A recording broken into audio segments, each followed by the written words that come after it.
another edition of Artsbeat here on Westfield Community Programming Channel 15 and 89.5 FM WSKB.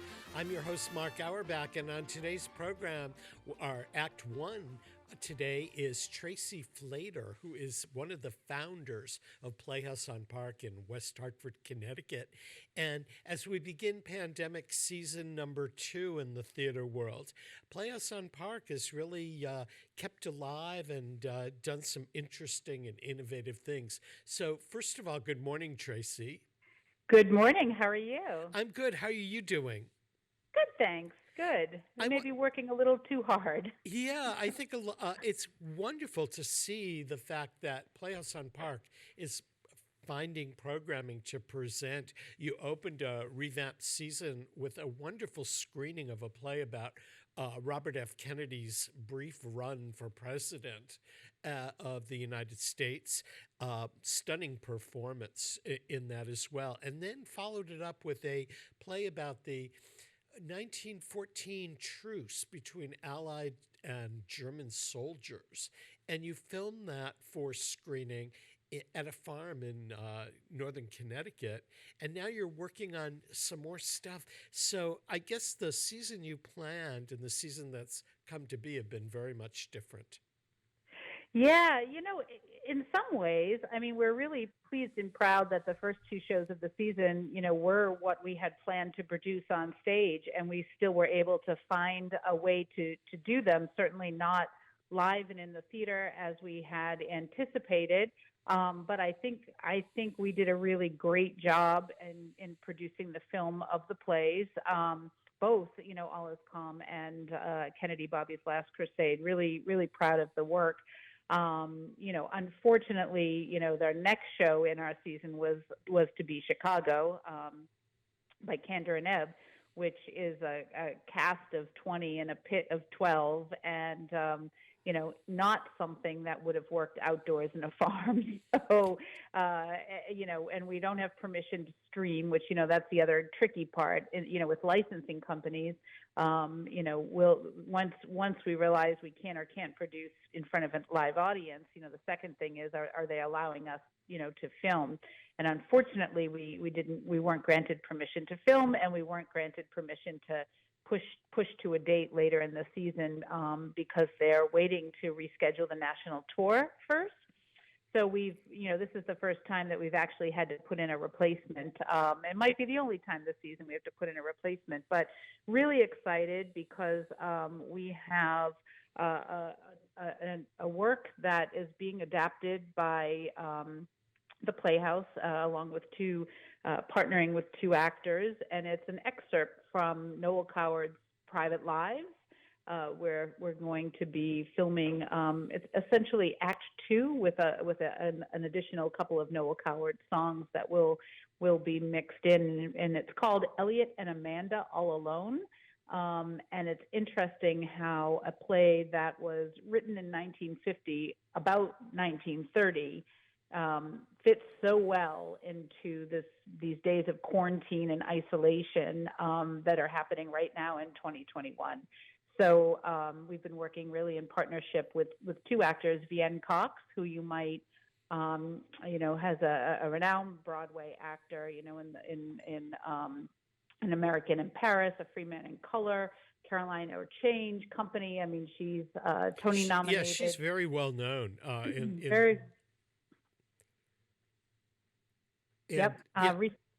Recently go ahead. Sorry, no, Mark. She's very well known, and I've seen her in several plays off Broadway and in tours and in regional theater. And Private Lives is probably Noel Coward's, maybe among his top 3. It's revived frequently. There was a Broadway revival with Elizabeth Taylor and Richard Burton. So, it's a beautiful play about a marriage that falls apart. Yes, and it's endearing. It's funny. They fight, they dance, they sing, they laugh. In in this one piece of private lives. And Ezra Barnes, who folks might remember, directed our amazing performance of The Diary of Anne Frank, and was also in Lend Me a Tenor. Is co-starring and has helped, adapt this as well. And, we'll be filming that in New York, in their apartment, which, is the only way Equity is allowing us to do any work right now. But we're excited. We're kind of, debuting this right around Valentine's Day, February 10th through the 28th, with the potential of extending about a week after that if we have the demand. But I think it's going to be a nice date night, Valentine, fun, winter blues piece to watch. So we're really excited about that. They're actually in rehearsals now, and by rehearsals I mean Zoom rehearsals, which is not the same. But totally not the same. I got a question for you, Tracy. What happens Sure. after the last one, the Christmas Truce play? You filmed it. You filmed it specifically with some of the better actors in our area, and you filmed it at a farm in Bloomfield, Connecticut. So you got to show it for a certain amount of time. And what happens to it after that? Is it in your archives? Is there an opportunity, perhaps, if you pay additional fees, to stream it once again? Yes. What happens to these streamed works that you develop? It's right now. It's basically considered an archival, an archival recording. But we can go back to the licensing company, which we actually intend to do, and see if they will grant us permission, to stream it again next holiday season. I mean, it's an incredibly appropriate piece for the holidays. It's a story of hope and peace, and just it's so beautiful. And the feedback we received from all that, so many people that watched it, basically said the same thing. This could be a holiday tradition. We'd love to see it come back next year. The other thing that we did with both Kennedy and All Is Calm is we had some partnerships. So for Kennedy, we were able to stream the film on the Jumbotron at Dunkin' Donuts Park, so people could be outdoors, socially distanced, with masks, and watch it, in that environment. For All Is Calm, we partnered with Cine Studio, and I had the good fortune of seeing the film, at Cine Studio, me and maybe 5 other people, because it was just as the pandemic was starting to spike again. And they have 450 seats. They only, there was maybe, the biggest audience we had over 3 days was about 20 people. So it was very, safe. But what an experience to see that on the big screen, and the sound was just incredible. So, it's our desire that maybe next year we try to find some movie theaters to partner with, if we're allowed, granted permission to go ahead and do this again, and let people experience it that way, because it was pretty exciting to see it on the big screen. We did reach out in hopes of maybe recording a cast album, because we had several requests for that. Unfortunately, we were denied because the original production in, I believe, Minnesota, they're actually working on a cast album, so that won't be us. But yeah, it's hopeful. It's hopeful, and again, we have to be granted permission, so we'll see if that happens. I have a question in terms of these streamings. And I realize this with one of your colleague theaters in Hartford, TheaterWorks, streamed a show last fall that was specifically staged to be streamed. It was called The Russian Troll Farm. And it ended up being chosen as one of the best plays of the year by the New York Times. And people at TheaterWorks were saying, well, it expanded the audience because you didn't have to drive to Hartford to see their show. Are you noticing the same thing, that with shows that you're streaming from Playhouse on Park, that people that might not have ever come to Playhouse on Park in West Hartford are getting this opportunity, whether they're in Massachusetts or across the country, to see your work? Absolutely. I noticed All Is Calm was streamed in Canada, Israel, France, something like 30 states, across the United States. I know for me personally, I have family across the country who, maybe once or twice have been visiting, and we've been able to take them to a show, but family or friends who are now streaming. So I think that's the same. A lot of our subscribers have shared. I loved it so much. I shared it with my brother in Michigan. So yeah, no, it's really exciting to be able to, share our work with a larger audience. And of course, you don't make as much money. There's not as much return on streaming because you need to keep the ticket price affordable because you're competing with Netflix and Amazon Prime and that sort of thing. And the whole household is watching, for one ticket. So the more streams we can sell, the more hope of, having some impact on the show budget, and covering some of our costs. And I got to ask you, you are not the first arts organization, to partner with this farm called Our Farm in Bloomfield. How did you develop that relationship? And do you see yourself, or do you see Playhouse on Park maybe having an opportunity to do more outdoor work there? Oh, absolutely. So, the pandemic started in March, and I would say somewhere in June, we were approached by the Hillstead Museum, where they were looking to partner with arts organizations and do some work outside. So we had scheduled, I think over the course of, July through September, we did 6 different, play readings, comedy nights, Broadway cabarets, some sort of one-night performance there. And one of our advisory board members, has an affiliation with Our Farm, and she said, "I just think that this would work at Our Farm as well." And she introduced us to, Justin, who's the farmer there, and he is such an advocate for the arts. He believes in the arts, wholeheartedly. So I think we were there, July or August through November. I think we did a total of 9 different performances and events there. We had some kids' days and some Mama D's outrageous romps and Broadway cabarets and comedy nights. And we're in the planning stages, understanding that come this summer, we probably won't be back indoors, and at the very least, we should be outdoors with the same restrictions in place as last summer. We hope, at least that. So we're planning, to move our production of Into the Woods outside at Our Farm, and not yet board approved, but hoping to build a little bit of a festival around that. So, we're looking to be in residence there for a majority of the summer, which is, very exciting and just amazing that they want us there, right? And during the day when they have their farm camps going on, we'll be providing them with some theater teachers because they would like to incorporate, theater arts into their camps. So there'll be, a nice collaboration going all summer long, which is very exciting. And, we also partnered, like I mentioned, Dunkin' Donuts Park. We had the film streaming there. We had a couple of comedy nights there, hoping to build on that relationship. We had a drive-in at the Edmond Town Hall in Newtown, Connecticut, and we're in discussions about expanding that relationship next season.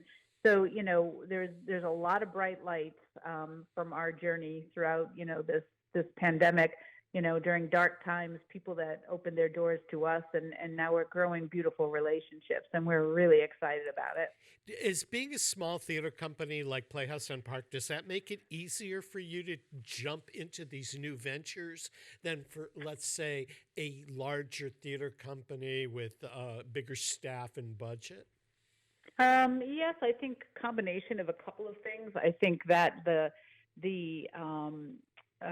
equity contract that we've been working under allowed us a little bit more flexibility. With some theaters like Hartford Stage, their contract, they were sort of paralyzed because of the equity rules, and we were able to get around some of those because of our agreement was much smaller with equity. So it was definitely advantageous for us. Going forward, maybe not so much because we're finding that equity's putting some demands on us for the future, which are going to be very challenging. But that's okay. We'll work through them. But yes, I think also being smaller definitely has its advantages. Yeah, but they're one of the few arts and entertainment unions that really has gone to bat to find innovation. Two major theater companies in the Berkshires, Barrington Stage and Berkshire Theater Group, worked with them relentlessly to get outdoor performing and get live performances back on track. So they seem to have taken a big interest in making sure that work is available for their actors under safe conditions. Yeah, oh, absolutely. And their safety plan is beautiful. I mean, they've really done a great job making sure that their actors are safe for sure. Now, we're going to take a quick break to acknowledge the underwriters that make programming like this possible here. But in the interim, where can people find out about this upcoming Noel Coward play and other things about Playhouse on Park? Absolutely, on our website, www.playhouseonpark.org, and via any of our social media at Playhouse on Park Theater. Okay, we're talking with Tracy Flater, who is one of the founders and one of the directors at Playhouse on Park in West Hartford, and we will be back to chat with her more. Peter Coles is our chief engineer. We are at Studio 120, broadcasting on Westfield Community Programming Channel 15 and 89.5 FM WSKB. If you've missed a part of today's program or you want to catch some of the other arts beats that we've done along the way, you'll find them on YouTube on WSKB Community Radio's YouTube page. Don't go away. We'll be right back. Support for community radio on WSKB provided by Westfield Electroplating. Employing over 140 skilled platers, painters, and technicians, Westfield Electroplating was founded in 1946 and was the first company in the country to achieve National Aerospace and Defense Contractor Program accreditation, proudly maintaining that status for over a decade. Westfield Electroplating provides over 50 quality finishes to meet your corrosion, cosmetic, or performance needs. On the web at www.westfieldplating.com or 413-568-3716. Westfield Electroplating, putting the finishing touches on technology. Support for the community programming of WSKB is provided by Bay State Dental. Comprehensive dentistry at 14 convenient locations in Springfield, Chicopee, Longmeadow, West Springfield, Belchertown, East Longmeadow, Ludlow, Northampton, Greenfield, and Wilbraham, as well as 29 Broad Street in Westfield. Bay State Dental makes it a priority to help you achieve and maintain the healthy smile you deserve. On the web at baystatedental.com. Wednesday mornings start off right from 6 to 8 a.m. with Tina Gorman and Wake Up Wednesday. Community Radio 89.5 WSKB.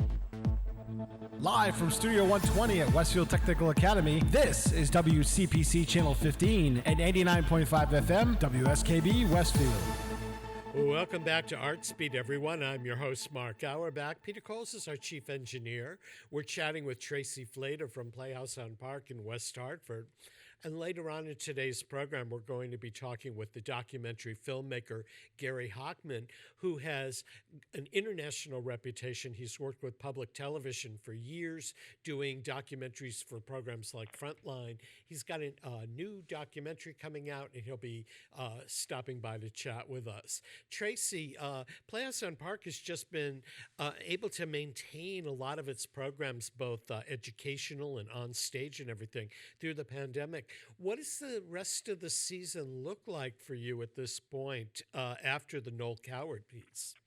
Yeah, after the Noel Coward piece, we have our dance company in residence, Stop Time Dance Theater, and they were slated to open with their original production called Divas.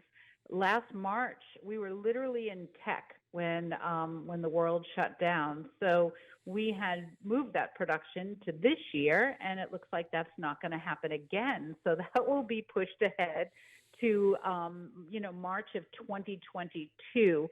And this company is celebrating. This last March would have been its 17th original production.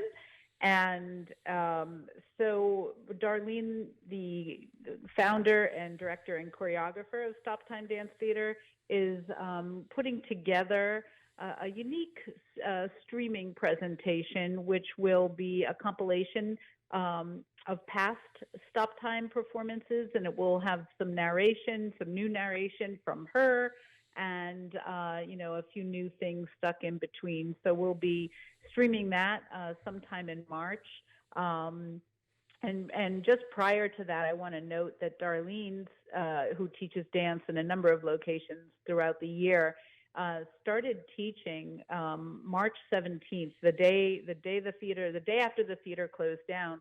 She started teaching a dance exercise class via Facebook Live at noontime every single day. And this March 17th will be her 1-year anniversary. She has never missed a day of teaching that class. She's developed quite a following of people who work out with her every single day. So we'll be having a big celebration, for the 1-year anniversary. Not that we want to celebrate that we've been on lockdown for a year, but another bright light is that during this pandemic, when people are stuck at home and they couldn't go to the gym and they couldn't go to their dance classes, you could tune in every day and dance with Darlene. So very exciting milestone for her. And then right after that, we'll launch this stream of her dance company. The show that is scheduled to follow that is a show called Kill Move Paradise, a fairly new show by James I. James. It is a very poignant story of four Black men who find themselves stuck sort of in the afterlife. They're stuck in like a cosmic waiting room. And it's been inspired by the ever-growing list of slain, unarmed Black men and women, and it's a portrait of those lost, and really humanizing them and not allowing them to be just another statistic, and more so maybe even heroes. But this play is just a beautiful symbol of life and symbol of hope.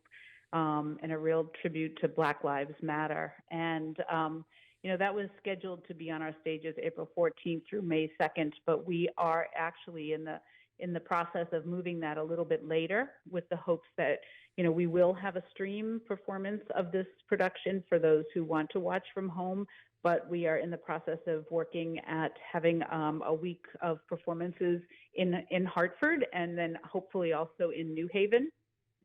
Still working out the details, around that. But for us, it would be, wonderful if we could also have a live audience. So going into the warmer weather, into June is our goal. And as soon as those details firm up, we'll be announcing that.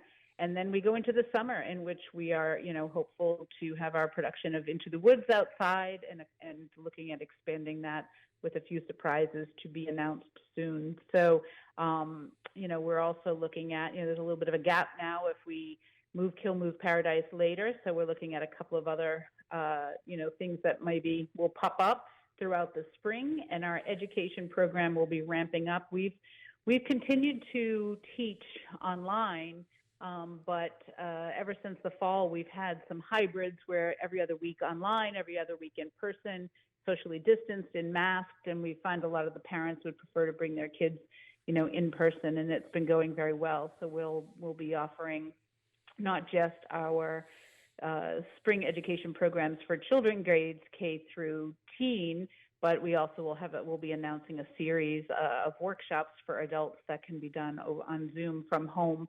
over the next, there'll be one a month over the next few months while people are still stuck at home. So, and we're gearing up. We're hoping. We saw Dr. Fauci's announcement that he's hopeful that theaters can resume producing and be back to normal with little to no restrictions as soon as next fall. So we're, planning a season. It'll be our 13th season, and hoping by October 1 we can actually be indoors, producing again. So we're starting to work on that, a plan for that. Yeah, I mean, I certainly hope that Dr. Fauci's predictions come true, because so many of us are starved, not only for live theater, which I'm sure you miss as much as I do, but also the ability to interact with your staff and company members away from Zoom. I mean, are you able to go into the theater? Who's watching the store, so to speak, these days? Yeah, we've ever since we were pretty much shut down for March through March through maybe late May of last year, and then we were fortunate enough to receive some payroll protection funding, and ever since then we've had the box office opened part-time, just abbreviated hours, but Monday through Friday, 10 to 2.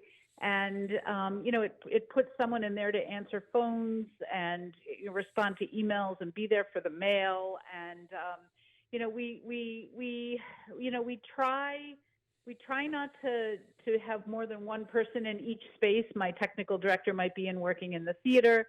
In the summer, we did gather as a staff outside, and socially distanced and, once or twice, and that was lovely. But, now we see each other in passing. So I might run in to pick up something, but I have to stay in the lobby while someone's in the office, and everybody's masked. So it's not normal. It's not the same. And yeah, we see each other. I mean, we meet more regularly. We've met as a staff every other week since the pandemic began, on Zoom, and then the production staff meets on alternate weeks, but it's not the same. And, for me, I can be on Zoom from 7 in the morning until 8, 9 o'clock at night. So I'm really done. It gets old so fast. So tell me, when the restrictions get lifted, what is the one thing that you haven't been able to do that will be your first go-to when the all clear is announced? Gosh, hug people. Yeah. Just being out and being able to, give someone a hug or shake their hand. I mean, maybe those things will never come back. I don't know, but I hope not. I hope that's not the case. But, really just being with friends, being able to, go have someone to your home and have dinner with them, or, sit in a restaurant and just talk, or just, meeting in person, mostly with my business partners, Sean and Darlene. We have not sat, the three of us, really in the same room, just briefly a few times in the summer outside. Just can't wait for human interaction.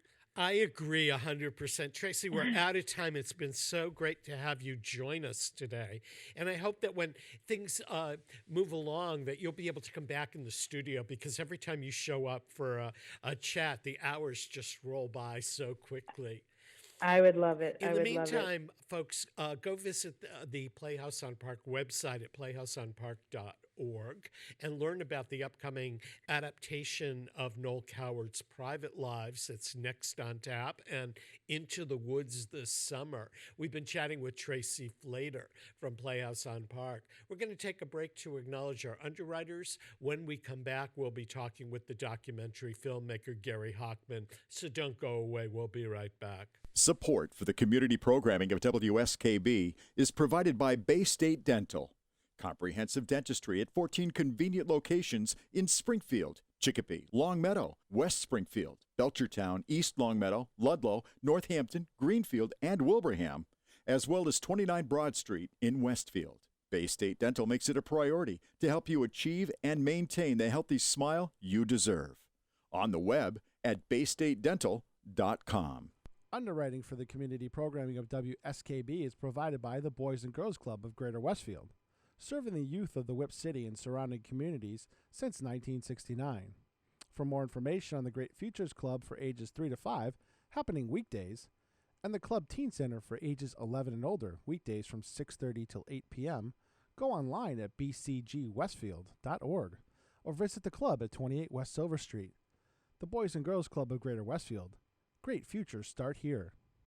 This is Ken Stomsky from Ken's Den on WCPC 15 and 89.5 FM, Tuesdays, 8 to 10. Community Radio. 89.5 WSKB. Live from Studio 120 at Westfield Technical Academy, this is WCPC Channel 15 and 89.5 FM, WSKB Westfield. Welcome back to Artsbeat, everyone. I'm your host, Mark Auerbach. Peter Coles is our chief engineer this morning. We're broadcasting on Westfield Community Programming Channel 15 and 89.5 FM WSKB from Studio 120 at Westfield Technical Academy. Our next guest is somebody I grew up with, the filmmaker Gary Hochman. We lived about 4 houses apart growing up, and oddly enough, went in our separate career directions. I went into radio and public radio, and Gary went into television and public television. And we sort of reconnected about 15 years ago because both sets of our parents were friendly, and I don't remember what happened, but we were both in town at the same time, and we followed our careers along the way. And I've always been so impressed with some of the documentaries of Gary's that I've seen, particularly in the public television genre on Frontline and things like that. So I've always wanted to have Gary Hochman as a guest, and had it not been the pandemic, I would have had him in here in the studio, but we're going to do this by phone today. And Gary, it's great to see you. Thanks a lot. And you've been so busy, and one of the one of the documentaries that you've been working on for a long time, you showed me a rough cut in Starbucks maybe 7 or 8 years ago, and it's about the discovery of a Nazi concentration camp from World War II that was covered up by the Nazis before they left Poland, and is in post-production and has been shown in some film festivals and all of that. So I was hoping you'd give us an update on that. And Peter Coles, our engineer, if it's possible, could you show the trailer before Gary and I start talking about it? The thing about the trailer is if you're listening on radio, you may not get the complete impact of it. If you're watching us on Westfield Community Programming, you're obviously going to see it as it airs. If you're listening on radio and don't get to hear all of it, go see the program on Westfield WSKB Community Radio's YouTube page after the broadcast, and you get to watch this trailer. So, Peter, if we can roll that, that would be terrific.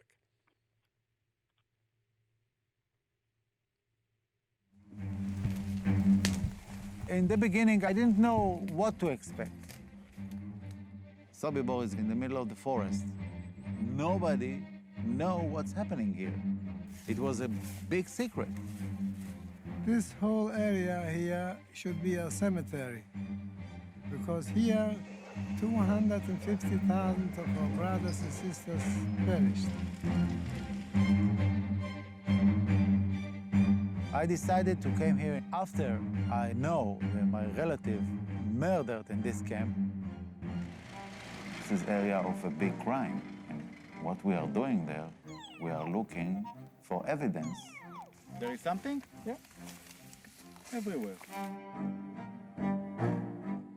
The Germans destroy everything because it was for them so important to hide this terrible place.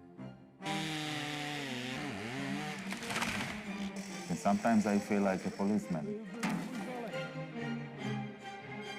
We discovered now truth of the Sobibor.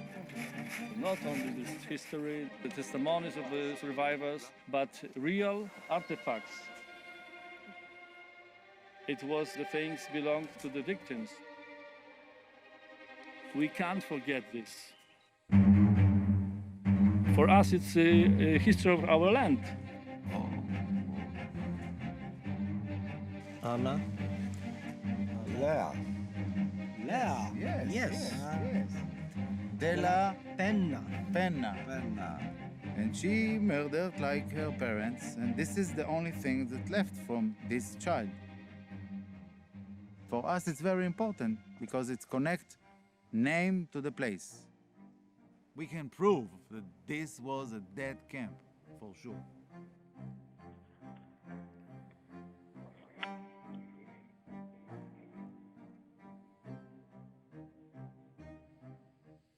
There you have it, the trailer for a documentary created by Gary Hochman. Gary, how long did you work on this particular film? Well, I'm still working on it, but I started in 2008 when a colleague who used to work at the University of Nebraska in Omaha moved to the University of Hartford.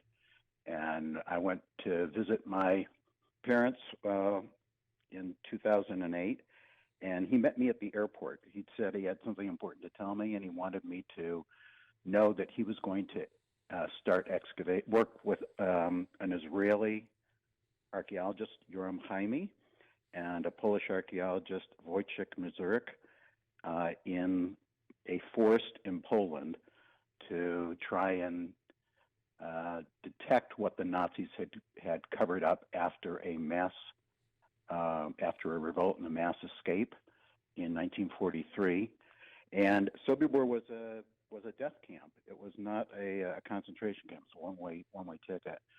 And he told me that they were going to try and find remains of the gas chambers in the camp. And I asked him what was there, and he said only a forest, and a fairly dense forest.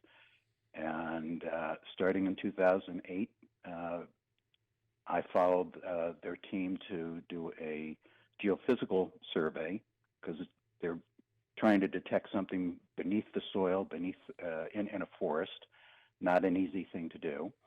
And they started to detect signs, electronic signatures, using ground-penetrating radar and ERT, which is like an MRI of the Earth, to see magnetic signals in the Earth. And when you see something that's in a straight line, you know that it's man-made, and that's where they started to plan their excavations. And each year, starting 2008 to 2017, I would make one or two trips, anywhere from 2 weeks to 5 weeks, and follow the work that was being done so that you could see what was happening as it was happening.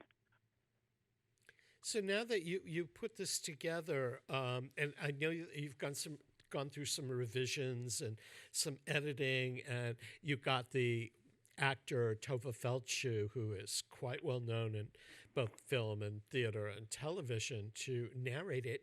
What happens to it now? When will it go? Where will it go? Well, it will go to film festivals. Most of the film festivals that I was hoping to attend would have been this past year, and almost all of them were canceled in person because of rights and clearances of publishing issues. I could show pieces of it right now in public, but I can't put it online. I have there are a lot of expenses to pay for publishing rights. I think it's more than $35,000 just to clear the rights to be able to have it air on television. I need to I've met with broadcasters to talk about carrying the program, but it has finishing funds of probably somewhere between $150,000 and $200,000. And that's a lot of money, but not compared to what was spent during the 10-year period. And a lot of that happened because I had, cash payments to make, and they were funded by foundations along the way. But there are things that I have to clear to get the program out. Now, this has been a long-term project for you. Have you done, as you started this and been working, have you been doing other work along the way, or has this been your sole concentration over the last 10 years? No, I worked for NET Television, which is Nebraska's PBS statewide network. I had a full-time job. I was taking vacation time to do this because I thought that it was really, really important to do this type of work because it's a hidden crime scene. And I've made films for PBS, for Nova. I've not made any for Frontline, but would like to, and for museums. I mean, I had a full plate. I left NET about 2 years ago to finish this, to start editing.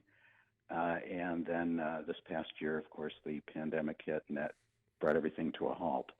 But there's about an hour and 40-minute version of the film, and I have been invited to one film festival, matter of fact, the other day in Kansas City, assuming that it will happen in person.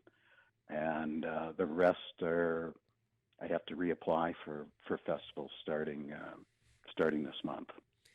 There always seems to be an interest in films and plays and material about the Holocaust, particularly because those who survived it are dying off now. I mean, most of them, the Holocaust was in the 1940s, and even people that were children that were in the concentration camps now are quite aged, and all of that. Do you think that this film, when it's finally done and out there and distributed, will become part of an American history or world history program to keep the issues of the Holocaust alive?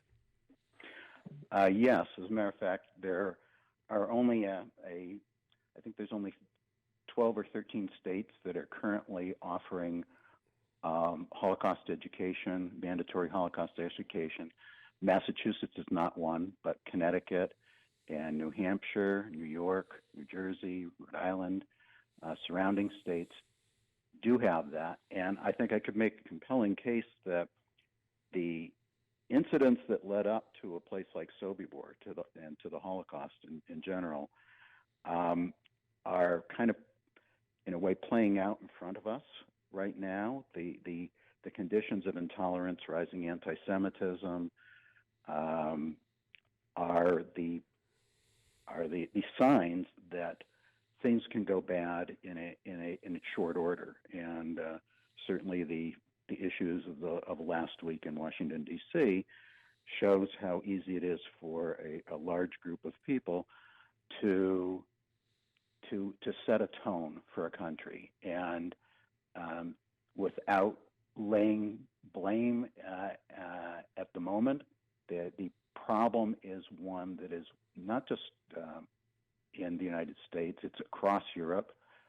In 2017, when the Charlottesville rally was happening in Virginia, a month later, 60,000 people gathered in Warsaw, Poland, on Poland's Independence Day. So it became you had nationalists from Europe and Eastern Europe gathering to show their anger and intolerance during an Independence Day. Unfortunately, these kind of things don't go away. The thing that makes this project different from all other Holocaust projects is this is really an unprecedented scientific investigation that also involves hidden Nazi documents, coded telegrams, Luftwaffe air photos of a site that was top secret. I mean, that the people who were working in this camp, the Nazi and Ukrainian guards, were sworn to secrecy. They set it up in a forest. Today we have very different situation. But even in democratic societies here and abroad, the danger of something that could turn into a situation even somewhat similar to the Holocaust is not all that far away. It just seems that way because we're talking about something that happened 77 years ago, at least the escape and the revolt at Sobibor. So Holocaust education is really important to me. It's not just about what happened to Jewish people. It's about what's happened throughout, unfortunately, throughout modern history. And there's always a place for that. And bringing science and history and eyewitness testimony together makes this a compelling story, especially for young people who don't know, really don't know very much about this period of time. As strange as that may sound. I'd agree. And I mean, for me, in some of my reporting, I was very fortunate to cover not only the creation of the film Schindler's List, but it was at the same time that the Holocaust Memorial Museum was opening on the Mall in Washington, D.C. And there was such an awareness of what genocide can do to our society that in the ensuing years has sort of been in the background. But when I watched the protesters storming the Capitol building a couple of weeks ago and seeing a T-shirt on one that said Camp Auschwitz and another one with a symbol that was supposed to imply that 6 million wasn't enough, it really took me aback and shocked me. And I wonder if we can ever put the atrocity of what can happen to rest and rise above it through education. I don't know that you can solve the problem, but you can certainly put a huge dent into the problem by educating people about how the public display of anger and intolerance can turn into something else. It can turn into national, policy. In Germany, in the 1930s, late 1930s, Germany was a democracy that in the span of, I think, less than a year, turned into a dictatorship. It's about education. If people are told something that they believe is the truth, and it's a lie, and they're told over and over again, after a period of time, they will tend to believe it, especially if there are, if it involves national pride. And national pride, it's a double-edged sword. I mean, people should be proud to be a member of a resident, a citizen of their country, but learning about taking a page from history and applying it to today, I think is a valuable lesson. As a matter of fact, I think it's a critical lesson right now for, unfortunately, where we happen to be. Yeah, regardless of what your political position is, facts are facts. And if you were at a place like Sobibor and you dig into the ground and you find the items that have been found, and you find the mass graves, and you find the outcome of this intolerance, it is a deeply disturbing thing, but it's also has an impact into how people can look at society today. I really feel that strongly about it. Yeah. Gary, we need to take a break to acknowledge the underwriters that make community programming here possible. But before we do, does the film have a website or someplace that people could go for more information? The trailer is on my website, which is changingmindsproductions.com. Okay, so you can go watch the trailer because it really is phenomenal. We're chatting with the filmmaker Gary Hochman. Peter Coles is our chief engineer today here on Artsbeat. I'm your host, Mark Auerbach, and we'll be right back after these announcements. Support for community radio on WSKB is provided by Betts Plumbing and Heating Supply Company, an independent, family-owned wholesaler serving Westfield for over 50 years, specializing in plumbing, heating, and industrial piping supplies. On the web at bettsplumbing.com or at 14 Coleman Avenue in Westfield. Support for the community programming of WSKB is provided by the Dunkin' Donut Shops of Westfield and the Sardinia family. It's nice to know that even as the world changes, Dunkin' Coffee remains the same at 7 convenient locations throughout Westfield. Hi, this is Harry Rock, host of Rock on Westfield every fourth Wednesday at 8 a.m. Tune in for my view of this place I call home. Community Radio. 89.5 WSKB. Live from Studio 120 at Westfield Technical Academy, this is WCPC Channel 15 at 89.5 FM, WSKB, Westfield. Welcome back to Artsbeat, everyone. I'm your host, Mark Auerbach. We're here every Friday at 8 o'clock with interviews, people in theater, film, television, a lot of whom have ties here to Western New England. Our guest this morning is Gary Hochman, a filmmaker, a documentarian. Gary, how did you get into film, and what intrigued you about telling other people's stories? Probably started in high school. I was a reporter on the high school newspaper in Longmeadow, Massachusetts, the Jotter, I think it was called, and reporting on things that happened in our lives really appealed to me. I also did a lot of photography, and I ended up at American University in Washington, D.C. for 1 year, and then transferred to the University of Wisconsin in Madison, where I pursued mass communications and journalism. And I chose that place because they had just finished building WHA-TV, which was the PBS station there. And as a student, I got a job within 2 weeks of landing in Wisconsin, simply because I sat next to an older guy at a class who turned out to work there. And I just started combining my interests in journalism, photography, and then it became film and television, and had the opportunity to realize that there are probably 1 million stories that you can tell. Only a few thousand will actually be broadcast each year. And if you run across an idea that will impact your community or the community at large,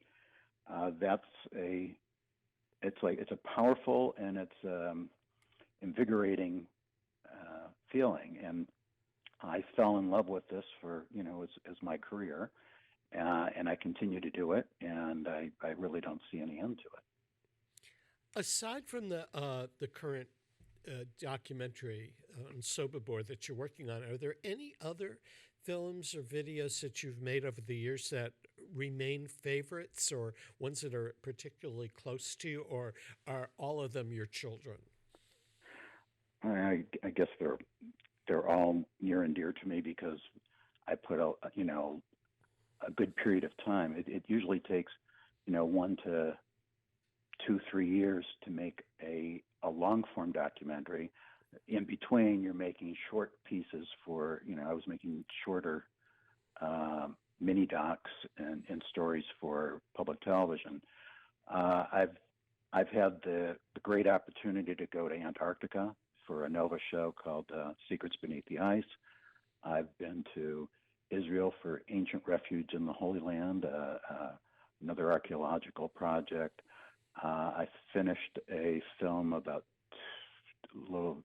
2 years ago, or 3 years ago, called Paleo Sleuths. It's about a look at the evolution of mammals as seen through our paleontological excavations in Nebraska from 32 million years ago to the Ice Age. And it's a series of excavations that takes you to learn about how horses and camels originated in North America, not well known. It looks at mammoths and mastodons and all kinds of animals. Those were good things. And there's a film that I've just started working on now that, again, is Holocaust related. It's an idea that came to me from a nephew of a composer, and it's called "Won't Be Silent." It explores how a haunting melody of resistance to the Nazis that was written by an imprisoned composer named Wolf Dramashkin in a concentration camp in Estonia is now becoming a modern day anthem for hope and social justice. The music and the Yiddish words have been updated for a modern usage, and it's a remarkable story. So I find that I'm drawn to every news story, it becomes your favorite because that's what you're working on. But I've had a really interesting career so far, and you never know where it's going to take you. You never do. Do you have a list of projects kind of on your wish list that are sitting there that if time and money were available, you would jump on? Sometimes I do, but what usually happens is I'm reading a newspaper or I'm coming across something like This Won't Be Silent.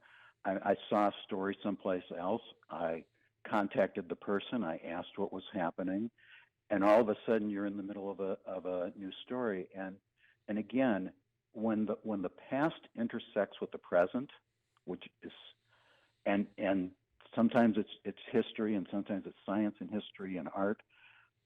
In this case, for Won't Be Silent, it's impossible to ignore the fact that something that came out of a great tragedy can be applied to a modern situation, like the issue of immigration at the border, the social justice marches that have taken place during the last year. Politics in general, the environment, anything. I mean, if music can be a tool, if the arts can be a tool to affect current socio-political climate issues, then that's a compelling reason to take a deep dive in a documentary film. You're both reporting and you're letting people experience what happens. A tale of yeah, go ahead. I was going to say we're just about out of time, but I'm hoping at some point, I know that you're relocating back to the East Coast. And I am. It's sometime when the pandemic ends and we're allowed to have people back in the studio live, that you'll come in and we can talk more and maybe show clips of some of your other work. Okay, that would be great. I'll be moving to North Haven as soon as I can sell my house. Terrific. We've been chatting with the filmmaker Gary Hochman. And if you missed a part of today's broadcast and you want to see the trailer from this documentary that he's been working on for a long time about the hidden concentration camp in Poland, the trailer will be part of this program on YouTube, on WSKB Community Radio's YouTube page. So go check it out. This is the end of this production of Artsbeat. We're here every Friday at 8 o'clock. Peter Coles is our chief engineer. We are broadcasting on both Westfield Community Programming Channel 15 and 89.5 FM WSKB. We'll see you next Friday at 8 o'clock.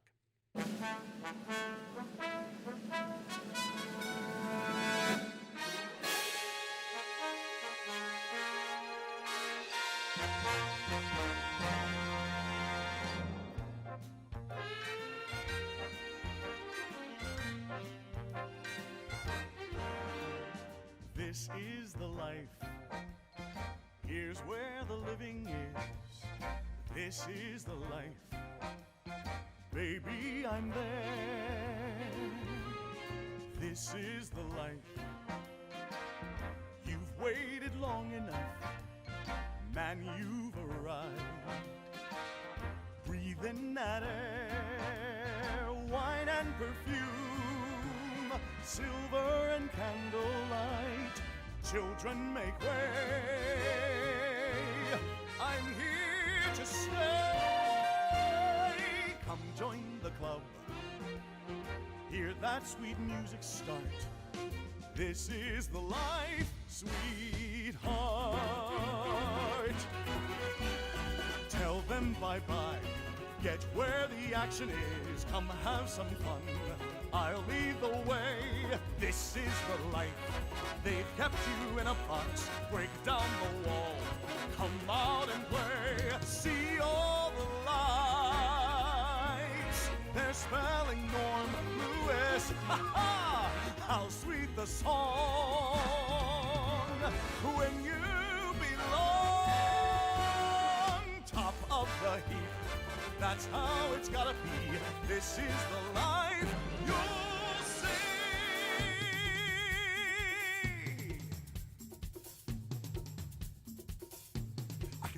want to be. I can dance like I want to dance. I can sing like I want to sing. I can live like I want to live. This is the life. This is the life. This is my life. This is the life. It's where the living is. This is the life. Baby, I'm there. This is the life. I've waited long enough. This is the life. Breathe in that air. See all the lights. They're spelling North Lewis out of my way. I'm here to stay. King of the hill. That's how it's gotta be. This is the life. This is the life.